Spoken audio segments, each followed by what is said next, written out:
ها أنتم هؤلاء جادلتم عنهم في الحياة الدنيا، فمن يجادل الله عنهم يوم القيامة أم من يكون عليهم وكيلا؟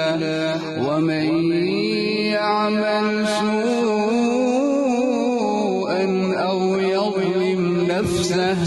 أو يظلم نفسه ثم يستغفر الله يجد الله غفورا رحيما.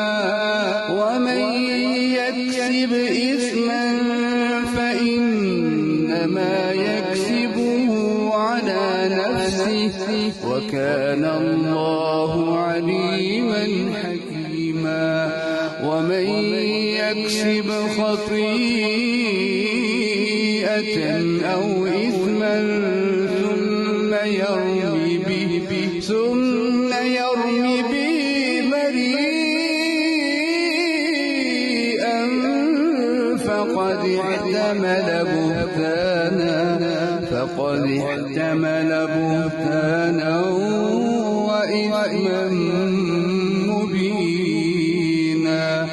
ولولا فضل الله عليك ورحمته لهمت طائفة منهم أن يضلوك، وما يضلون إلا أنفسهم، وما يضرونك من شيء.